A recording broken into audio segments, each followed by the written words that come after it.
아담과 하와가 범죄하기 전에 그들의 마음과 믿음은 전적으로 하나님께 반응하도록 만들어졌습니다.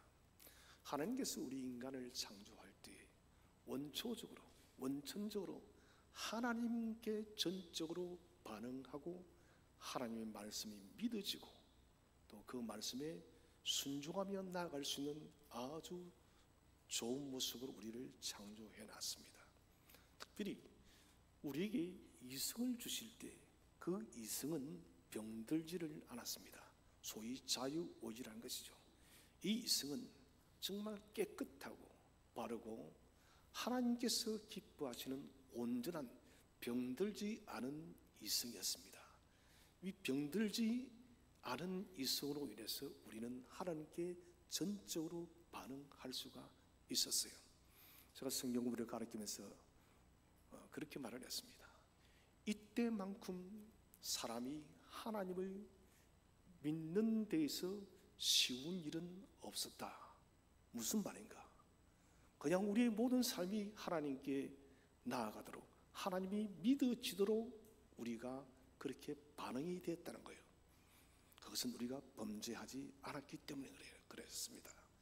그런데 사람이 타락하고 난 뒤부터는 우리는 전적인 타락이랍니다.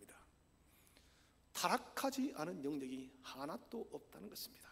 그래서 칼빈은 이것을 전적인 타락이라죠. 부분적으로 우리가 타락한 것이 아니라 우리의 머리끝부터 발끝까지 우리의 내면과 우리의 생각과 우리의 이성과 모든 것이 다 타락해 버렸습니다. 특히 사람이 깊이 병드는 것은 이성입니다. 현대에 이르러서 이성을 굉장히 중요시 여깁니다. 물론 이 이성이 사리 판단을 하는 데 있어서 아주 정확하기도 합니다. 무언가를 분석하고 결정하는 데 있어서 이성은 굉장히 중요합니다. 그런데 이 이성이 한 가지 치명적인 것이 있습니다. 그것은 뭐냐면은 하나님께 대하여 우리 이성은 바른 판단을 잘 하지 못합니다.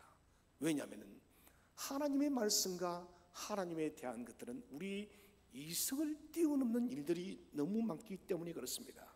다시 말하면 우리 이성적 지식으로 하나님을 믿을 수가 없어요. 우리 창세기에 보시면은 가인의 후예인 두발 가인이 소위 이름 셀을 다루는 대장장이의 조상이 되어집니다. 저는 이것을 과학의 아버지 그렇게 이야기를 하고 싶어요. 하나님께서는 언약의 백성에게 과학의 아버지가 되게 한 것이 아니라 언약에서 제외되어진 가인의 후손에게 과학의 아버지가 되게 했다는 것입니다. 그러면 왜 가인의 후예들은 그렇게 문명과 문화와 과학의 발전에 힘을 썼을까요? 그것은 자신의 힘으로 자기를 지키기 위해서 그렇다는 것입니다. 이제 이성적으로 판단해 보니 모든 것들이 적으로 보이고 모든 것들이 두려워졌던 것입니다. 그래서 강해지기를 원했다는 것입니다. 자, 그렇기 때문에 그들은 이렇게 생각합니다. 하나님이 자신을 지켜주는 것이 아니라 자신이 얼마나 강력한 힘을 가지고 있느냐, 그런 능력이 자신을 지켜줄 수 있다고 생각한 거예요. 이것이 인간의 이성입니다. 그래서 우리는 성경을 보면은 도무지 이성적으로 이해할 수 없는 일이 너무 많습니다. 가장 대표적인 것이 창세기 1장의 말씀이요. 태초에 하나님이 천지를 창조하시니라. 여러분, 이것을 우리가 어떻게 이성적으로 이해할 수 있나요? 이것은 불가능한 일이에요. 여러분, 왜 그럴까요? 우리 이성이 타락했기 때문에 그래요. 아담과 하와가 범죄하기 전에는 하나님께서 태초에 천지를 창조한 것에 대하여서 그들은 일절의 의심이 발생할 수가 없었습니다. 전적으로 온전히 그들은 믿어졌던 거예요. 그것은 왜 그런가? 이성이 병들지 않았기 때문에 그렇다는 것입니다. 저는 그래서 우리 현 시대를 사는 많은 사람들에게 가장 근본적으로 고쳐야 될 것이 뭐냐? 병든 이성이에요. 우리는 이 병들어 있는 이 이성이 옳다라고 하는데, 여러분 그렇지 않다. 적어도 믿음의 생활에서는 우리의 이성적 생각이 얼마나 더 하나님 앞에 나아가는데 걸림돌이 되는지 몰라요. 오늘 본문을 보시면은 배경이 이렇습니다. 아왕이 북쪽 이스라엘 아왕, 정말 악한 왕이었죠. 우상 숭배의 대장이었습니다. 그의 마누라 와이프는 이세벨이죠. 정말 악한 왕비였습니다. 이 아왕이 죽고 난 뒤에 모압의 메사가 공물을 바치다가 공물을 바치지 않는 거예요. 이것은 왜 이런 일이 벌어졌냐? 하나님께서 아합을 심판했다는 거예요. 아합의 범죄가 너무 깊다 보니 하나님은 모압의 메사 왕이 배반하도록 했다는 것입니다. 여러분, 사람의 마음을 주장하는 것은 우리의 설득력이 아니에요. 제가 설교를 하지만 저는 여러분을 설득하지 할 수가 없어요. 하나님께서 저와 여러분을 설득할 줄로 믿으시길 바랍니다. 하나님이 하시는 거예요. 하나님께서 모압 메사의 왕을 바꿔버렸던 것입니다. 자, 문제의 원인은 뭡니까? 하나님이 그렇게 모압 왕이 배신하게 한 것인데, 여호람은 아합의 후에는 그렇게 생각지 않았습니다. 괘씸하다는 것입니다. 나를 어떻게 배반할 수 있느냐? 그래서 남쪽 유다의 왕이었던 여호사밧에게 말합니다. 우리와 함께 전쟁하여서 저 모압을 쳐 죽이자는 거예요. 그런데 여호사밧은 이런 일이 있었죠. 아합과 함께 전쟁에 나갔다가 죽을 뻔한 경험이 있었습니다. 그래서 선지자 여호는 분명히 말했습니다. 여호사밧 왕이시여, 저 우상 숭배의 나라 북이스라엘과는 결코 교류하지 마세요라고 했습니다. 여러분, 하나님이 하지 말라면 하지 마세요. 믿어지지 않아도 여러분 하지 마세요. 하나님이 하라고 하면 믿어지지 않아도 행하시기를 바랍니다. 거기는 하나님의 언제나 기쁜 뜻이 있다는 거예요. 여호사밧은 인간적인 생각을 했습니다. 결국은 또 전쟁에 참여합니다. 왜요? 여호사밧의 아들 여호람, 이세벨의 딸을 아달랴와 결혼을 한 거예요. 전략적인 결혼 때문에 그는 어떻게 내 사돈이 지금 전쟁을 하는데 사돈을 내가 외면할 수 있는가? 여러분, 사돈이 아니라 사촌, 내 형제라 할지라도 하나님이 금지하면 해서는 안 되는 거예요. 우리는 제발 인본적 생각을 버려야 됩니다. 우리 이성이 얼마나 많이 병들어 있는지를 생각해 봐야 된다는 거예요. 선지자의 경고에도 불구하고 여호사밧은 이 전쟁에 참여했습니다. 여러분, 믿지 않는 자와 멍에를 매지 마세요.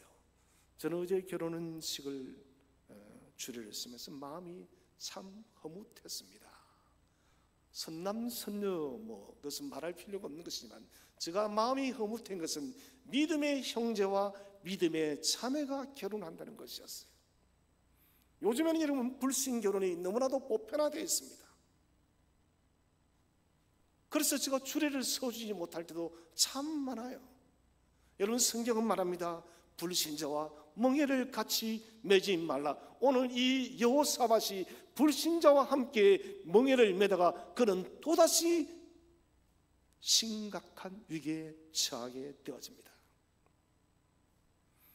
북이스라엘과 남유다와 또 에돔 군대 세 연합군이 모압에게 원수를 갚기 위해서, 원수도 아니죠, 자신을 배신했다는 이 사실에 분개하여 모압을 치기 위해서 모였습니다. 그런데 문제가 발생했습니다.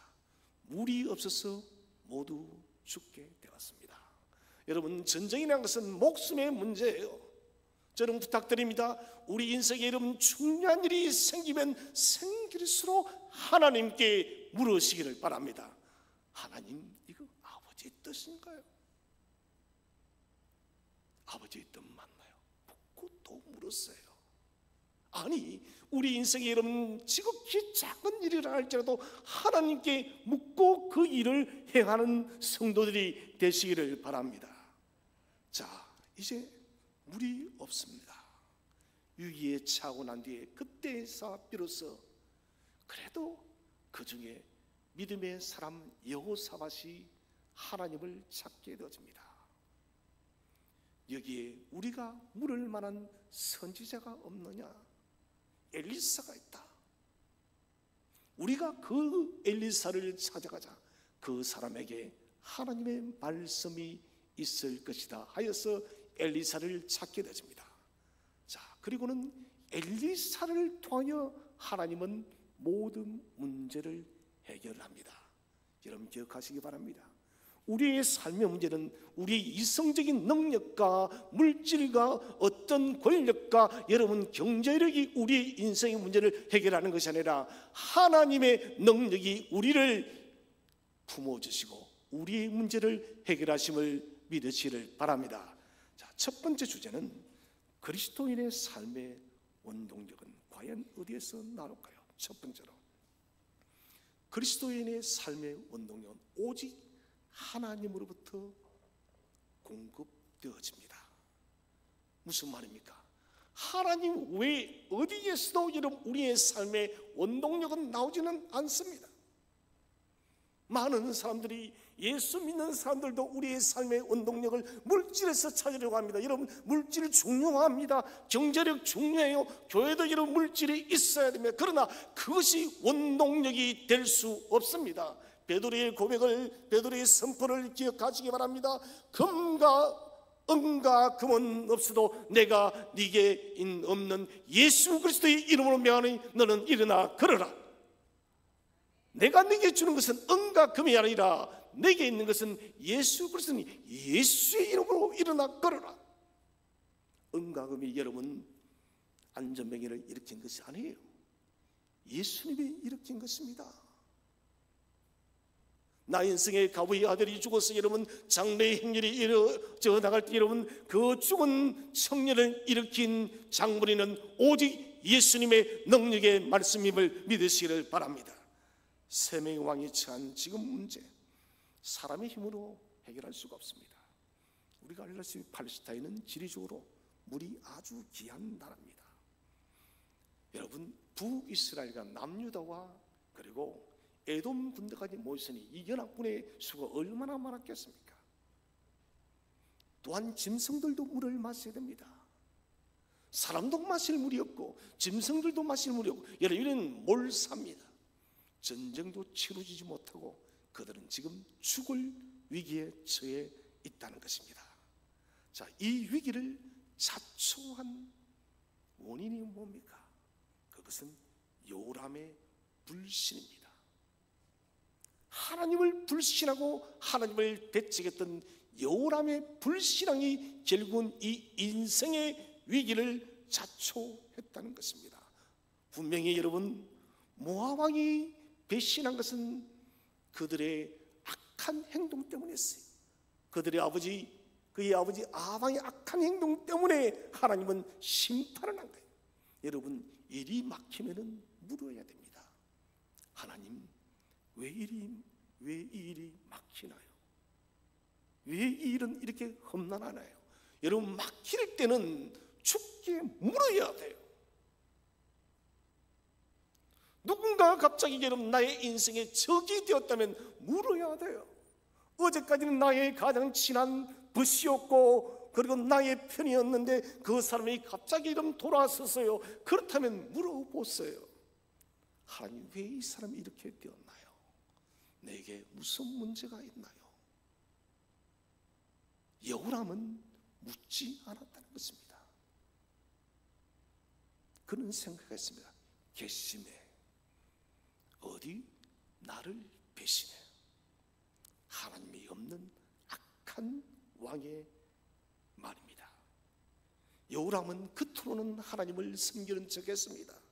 그래서 바알 신상을 제거했습니다. 그런데 이것은 하나님을 경외하기 때문에 바알 신상을 제거한 것이 아니라 뭡니까? 그 모습으로 나 하나님 믿어. 요즘 말로 표현하면 나 크리스찬이야. 주일이 되면 여러분 성경책을 끼고 교회도 온다는 것입니다. 그렇기 때로는 마음이 기쁘면 감사헌금도 드린다는 거예요. 그러나 이 사람은 하나님을 섬기는 사람이 아니었어요. 오늘날 여러분 현대의 이 요람 같은 겉은 그리스도인인데 속마음은 그리스도가 없는 잘못된 사람들이 굉장히 많습니다. 그의 마음에는 하나님에 대한 경외감이 없었어요.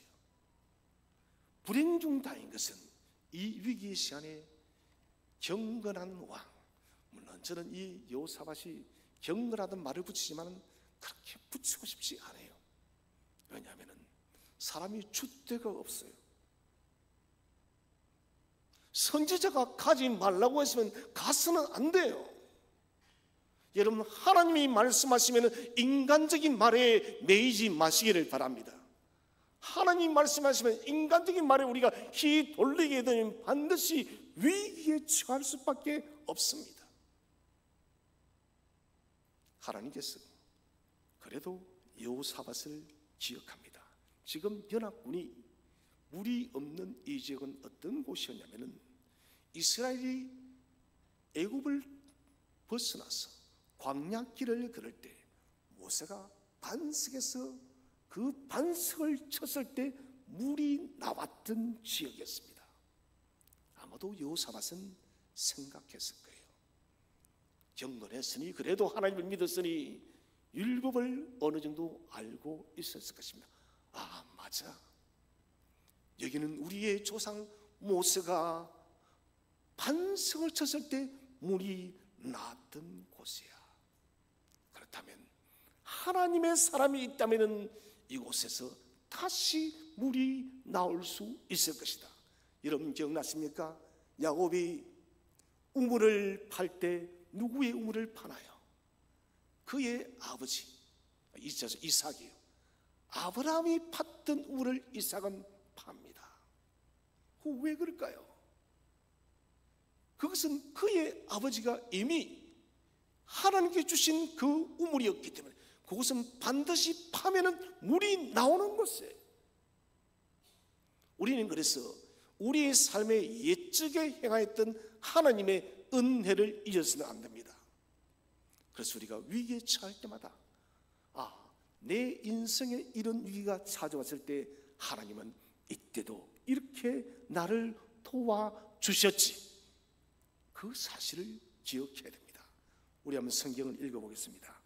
열왕기하 3장 11절 말씀을 읽어보겠습니다. 시작. 여호사밧이 이르되 우리가 여호와께 물을 만한 여호와의 선지자가 여기 없느냐 하는지라.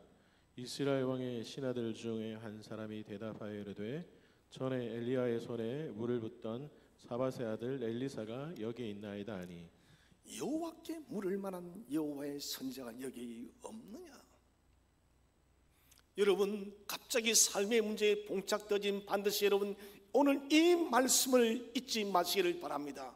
가까이는 이런 믿음의 좋은 동력자를 먼저 찾으시기를 바랍니다. 내 삶의 이 고단한 문제를 함께 고민하고 기도할 사람이 없느냐? 여러분, 그런 사람들이 우리의 인생의 위기 때에 도움을 줄 줄로 믿으시길 바랍니다. 돈을 가진 사람이, 권력을 가진 사람이 우리의 도움이 아니라 여러분, 믿음의 사람이, 경건한 사람이, 하나님을 경외하는 사람이 저와 여러분의 도움이 되는 거예요. 엘리사가 있습니다. 여호사밧이 하나님을 찾은 것은 정말 잘한 일입니다. 하나님의 사람을 찾는 것은 정말 지혜로운 일입니다. 제가 참 감사한 것은 우리 성도들이 급한 일이 생기면 제일 먼저 저에게 전화가 와요. 목사님, 이런 일이 생겼어요. 기도해 주세요. 내가 대체 무엇이라고? 내같이 인약한 사람이 대체 무엇이라고? 우리 성도들이 존중해주고 사랑해주고 높여줘서 먼저 목사를 찾는 것은 얼마나 감사한지 모르겠습니다. 여러분, 그것은 분명 지혜로운 일이에요. 부족한 종이지만 그래도 기도합니다. 하나님, 사랑하는 주의 자녀가 이런 긴박하고 어려운 일을 만났어요. 하나님 건져달라고. 여러분, 놀라운 사실은 하나님은 그때 그 위기 때마다 여러분 우리의 기도를 들었음을 믿으시길 바랍니다. 정말 놀라워요. 저같이 부족한 사람의 기도도 하나님이 듣더라는 것이에요. 그래서 여러분, 믿음의 사람을 만나시고 그분들에게 도움을 요청하는 것은 굉장히 지혜로운 일입니다. 우리의 삶은 하나님과 분리되어서 살 수가 없습니다. 하나님의 도우심을 입고 살아야 됩니다. 여러분, 내 힘으로 사는 것이 아니라 하나님의 능력으로 살아감을 믿으시기를 바랍니다. 힘의 원천은 여러분 세상의 능력에 있지 않습니다. 물질에 있지 않습니다. 과학에 있지 않습니다. 여러분, 정치력에 있지 않아요. 하나님의 지혜에 있고 하나님의 능력으로 있다는 것입니다.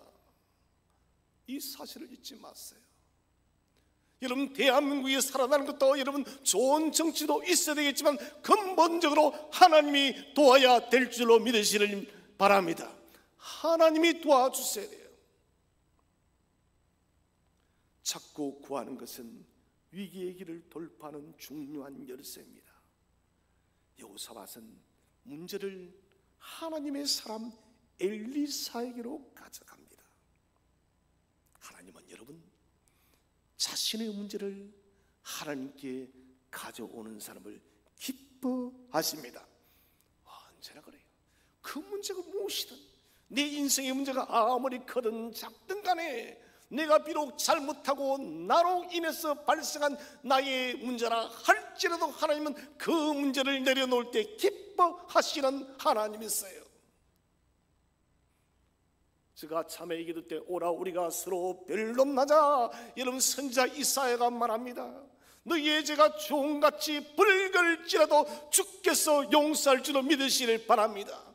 뭡니까? 우리의 죄가 이런 아무리 그렇게 깊고 붉을지라도 주께 가져오면 사해 주는 거예요. 저는 탕자를 볼 때마다 안도의 숨을 쉽니다.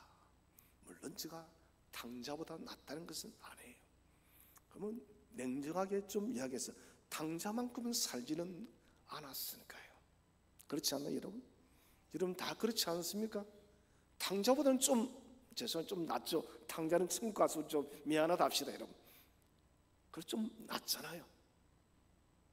여러분, 그런 탕자도 아버지께 돌아오니 아버지는 두 팔을 벌려서 안아주고, 그리고 그를 목욕을 시키며 옷을 갈아입히고 가락지를 끼고 잔치를 벌인 우리의 아버지입니다. 여러분, 내 실수도 괜찮아요.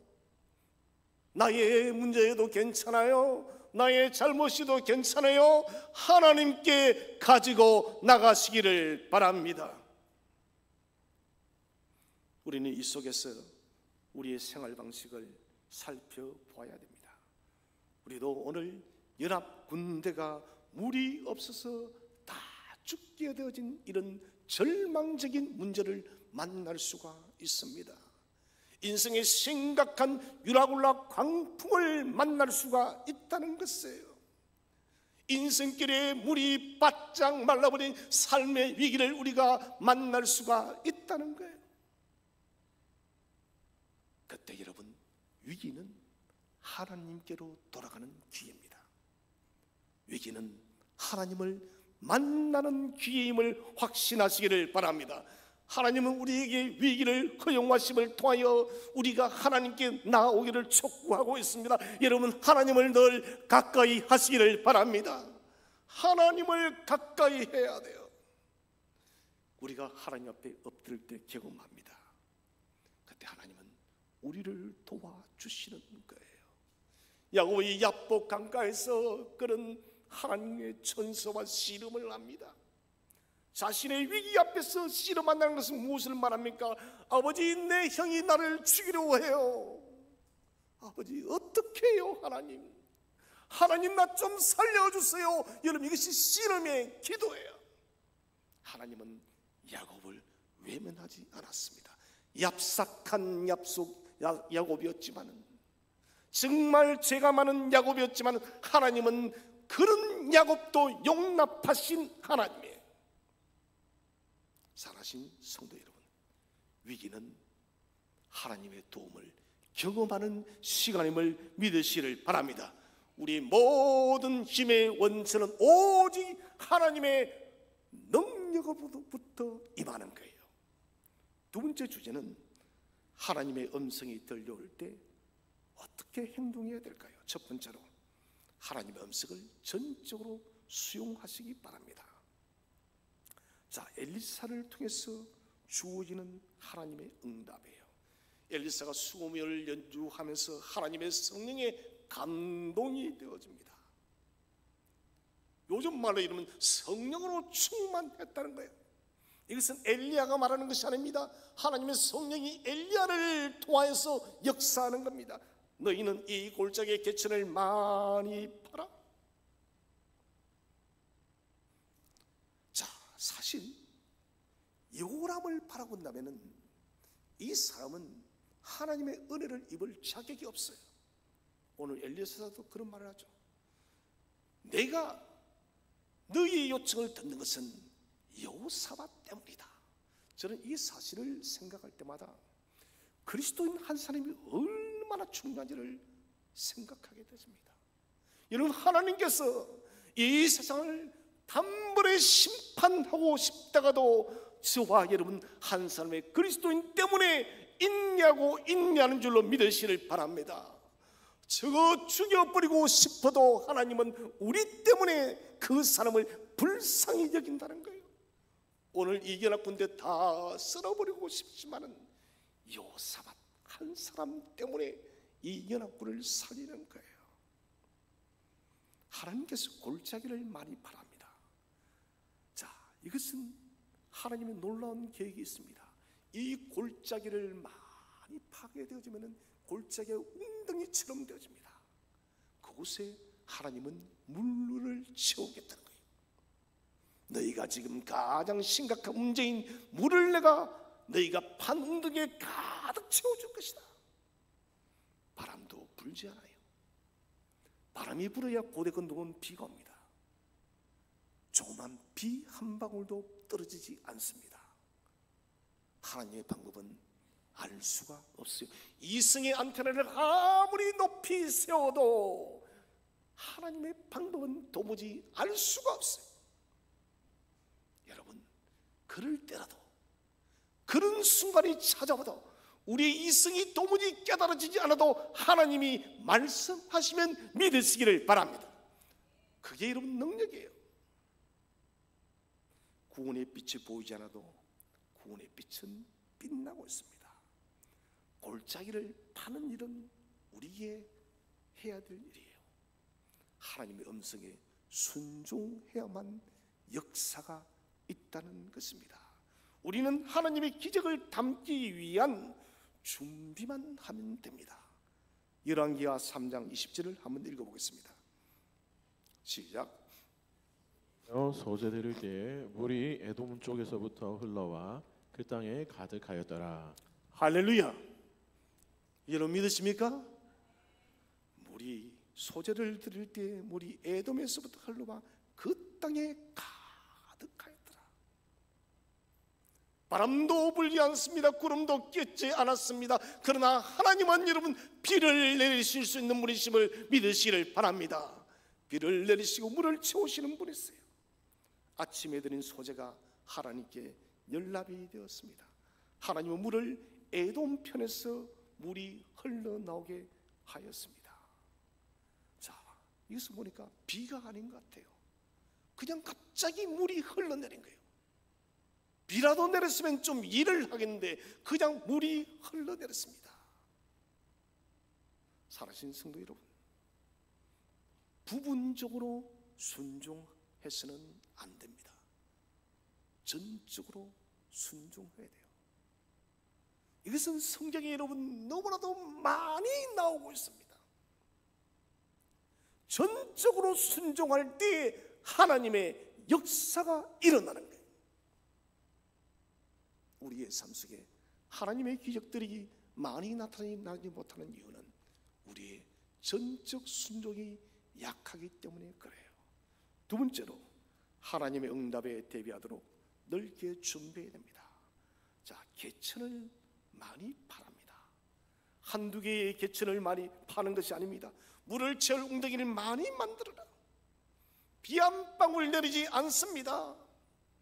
그런데 개천을 팔아. 지금 목이 말라서 죽을 것 같아요. 군인들은 말할 수 있습니다. 왕이시여, 물이 없어서 목이 메어서 죽을 것 같은데 어찌하여 또 이 개천을 팔합니까? 차라리 죽으라고 하세요.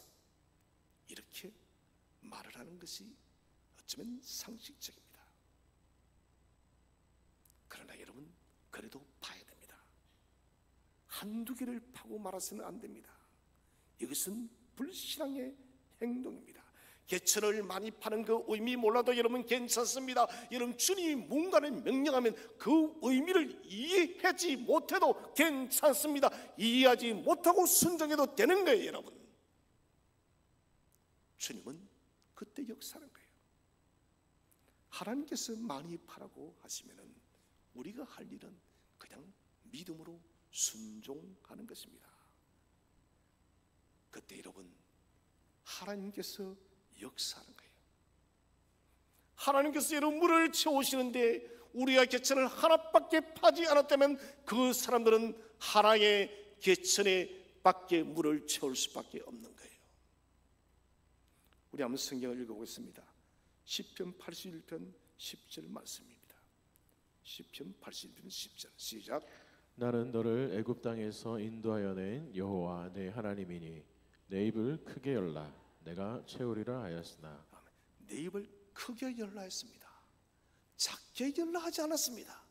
크게 열라, 내가 채우리라. 여러분, 누가 채우나요? 하나님이 채우십니다. 여러분, 그렇다면 입을 크게 여시기를 바랍니다. 기도에 여러분 용량을 좀 넓혀 있어요. 나만을 위해서 기도할 것이 아니라 좀 더 기도의 용량을 넓혀 보라는 거예요. 우리 하나님은 우리에게 주고 싶어 하십니다. 많이 주고 싶어 하세요. 그런데 우리가 그렇게 준비되지 못하면 받을 수가 없어요. 엘리사에게 가부가 찾아왔을 때 가부는 말합니다. 당신의 종이었던 우리 남편이 죽고 난 뒤에 우리가 빚 때문에 내 아들이, 우리의 아이들이 종으로 팔려가게 됐습니다.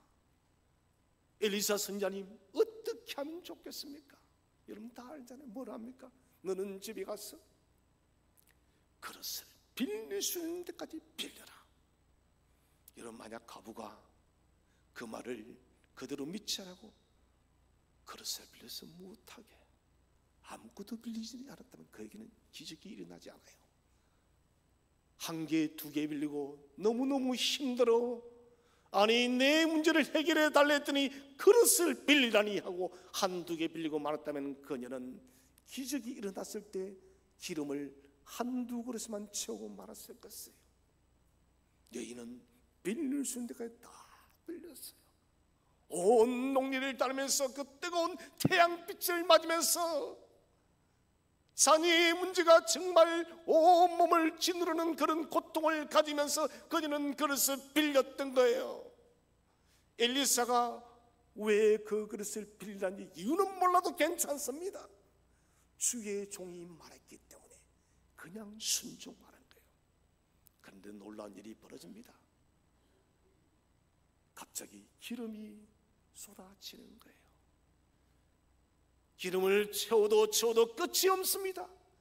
빈 그릇이 가득 채워질 때까지 기름은 끊어지지 않았음을 믿으시길 바랍니다. 여러분, 이것을 우리가 기억해야 됩니다. 묻지 마세요. 그냥 하나님 말씀하시면 알겠습니다. 저는 성경에는 아름다운 순종들이 참 많이 나오는데 제일 저는 감동적인 순종 중에 하나가 바로 가난 혼인잔치 때의 하인들이에요. 물통에 물을 채워라. 항아리에 물을 채워라. 그리고 그것을 연회장에 갖다 주어라. 여러분, 하인들은 단 한마디의 불평도 하지 않아요. 그들은 목숨을 걸고 그 물을 떠다가 갖다 주었더니 이런 물이 포도주로 변한 거예요. 아름다운 순종입니다. 저는 우리 성도님들이 주님의 말씀에 우리의 이성이 이해되지 않아도 믿음으로 순복하는 복된 성도들이 되시기를 축원드립니다. 이게 복된 성도예요. 마지막 세 번째로, 하나님은 구체적으로 어떻게 응답하셨을까요? 첫 번째로, 지금 당면한 문제를 해결하셨습니다. 열왕기하 3장 20절에 아침이 되어 소재에 들을 때에 물이 에돔 쪽에서부터 흘러와 그 땅에 가득하였더라. 이런 초자연적인 역사입니다. 건기이기 때문에 바람도 일어나지 않습니다. 비도 거의 오지를 않아요. 실제적으로 여러분, 골짜기에 개천에 물이 찼는데 비가 와서 채웠다면 이해 가는데 어디선지 모르겠지만 그냥 물이 쏟아져 내린 거예요. 여러분, 이 사실을 믿으십니까? 하나님은 여러분 무에서 유를 창조하신 분이심을 확신하시기를 바랍니다. 하나님은 땅에 깊은 샘이 터지게 하신 것입니다. 깊은 샘이 터져서 모세에게 반석에서 물을 내게 했듯이 오늘 주님은 조상의 바위에서 물을 내었다는 것입니다. 하나님은 실패의 기로에 서 있던 이 원정 연합 군대에게 물을 보냄으로 상황을 역전시켜 줍니다. 마른 광야에 샘물이 솟아나서 개천에 물이 가득 차게 되어졌던 것입니다. 이스라엘에 당면하였던 연합군의 문제를 완전히 해결했다는 것입니다. 사실 여러분, 하나님은 우리가 주 앞에 우리의 문제를 가지고 나갈 때 반드시 우리의 문제를 해결하시는 분이심을 확신하시기 바랍니다. 해결하는 분이에요. 두 번째로, 우리가 생각하지 못한 더 큰 은혜를 준비해 주십니다. 자, 열왕기하 3장 18절을 우리 한번 다 함께 읽어보겠습니다. 3장 18절 시작. 이것은 여호와께서 보시기에 작은 일이라. 여호와께서 모압 사람도 당신의 손에 넘기시리니. 하나님께서 물만 공급하셔도 얼마나 감사한 일입니까? 그런데 하나님은 여기에서 그치지 않습니다. 모압과의 전쟁에서도 승리하게 했습니다. 이 전쟁의 출발이 여러분 옳지 않은 전쟁이었어요. 그럼에도 불구하고 하나님은 긍휼을 베푸시는 하나님이십니다. 여러분, 우리가 옳아서 하나님이 긍휼을 베푸는 게 아닙니다. 하나님의 긍휼의 속성이 우리를 불쌍히 여기기 때문에 예수 그리스도의 십자가의 보혈이 우리를 덮고 있기 때문에 우리를 긍휼히 여기심을 믿으시기 바랍니다. 이 사실을 잊어서는 안 됩니다. 전쟁에 능하신 하나님, 이 전쟁을 승리하시겠다고 약속을 했습니다. 열왕기하 3장 22절 23절을 읽어보겠습니다. 시작. 아침에 모압 사람이 일찍 일어나서 해가 물에 비침으로 맞은편 물이 붉어 피와 같음을 보고 이르되 이는 피라 틀림없이 저 왕들이 싸워 서로 죽인 것이로다. 모압 사람들아 이제 노력하러 가자 하고. 자, 지금은 긍휼했습니다. 비가 오지 않는 시기예요. 아침에 일찍 모압 군대가 일어났더니 해가 물에 비칩니다. 그런데 이 사람들은 어떻게 지금은 물이 있을 수가 없다는 거예요. 당연히 물이 없는 거예요. 건기이기 때문에. 물이 햇빛에 비치니까 붉은색을 드러내는 것입니다. 그들은 태양빛이 물에 비쳤다라고는 상식적으로 그들은 생각할 수 없어요. 왜? 건기이기 때문에. 그래서 그들은 생각했습니다. 이성적으로, 저것은 핏빛이구나. 그렇죠 여러분, 비가 없는 시대니까 핏빛이 비치는구나. 지금 북이스라엘과 남유다와 그리고 에돔 이 연합군들이 자기들끼리 문제가 발생하여서 서로를 죽이고 죽여서 난리가 났구나, 그 피가 지금 햇빛에 비치고 있다라고 그들은 생각을 했던 것입니다. 그래서 그들은 이제 노력하러 가자라고 앞으로 나갑니다. 연합군이 몰살되었으리라 생각했으면 천만의 말씀요. 그들이 몰려오자 연합군은 준비해 있다가 한순간에 모압을 완전히 멸절시켜버립니다. 사랑하신 여러분, 하나님은 우리가 생각지도 못한 더 좋은 선물을 준비하시는 분이심을 확신하시기 바랍니다. 나는 물을 구했습니다. 하나님은 물을 주실 뿐만 아니라 우리 인생의 승리도 줄 줄로 확신하시기를 바랍니다. 하나를 구하여도 둘을 셋을 주시는 우리 하나님이십니다. 혈류증 여인이 오랫동안 고통을 당해서 그녀가 뭘 합니까? 주님의 옷을 마치고 내가 나았으면 좋겠다고. 그녀가 나음을 받았을 때 주님은 그 여인을 불러냅니다. 오늘 내게 구원이 임했다고. 주님은 그녀를 고쳤을 뿐만 아니라 구원의 은혜까지 주시는 은혜로운 분이십니다. 사랑하신 성도 여러분, 우리 머리로, 우리 이성으로 믿어지지 않는 일들이 많습니다. 제가 이렇게 말을 하죠. 이는 성경은 이성으로 믿는 것이 아닙니다. 하나님은 우리 이성으로 믿을 수가 없습니다. 이런 믿음은 오직 하나님의 영이 우리를 감동시킬 때 믿음의 충만이 있다는 것이에요. 이제는 저와 여러분의 삶이 우리의 머리로, 우리의 이성으로 이해되지 않아도 하나님께서 말씀하신다면, 하나님께서 명령하신다면 그 말씀에 온전히 순종하여 놀란 하나님의 은혜의 기적을 경험하는 저와 여러분 되시기를 주의 이름으로 축원드립니다.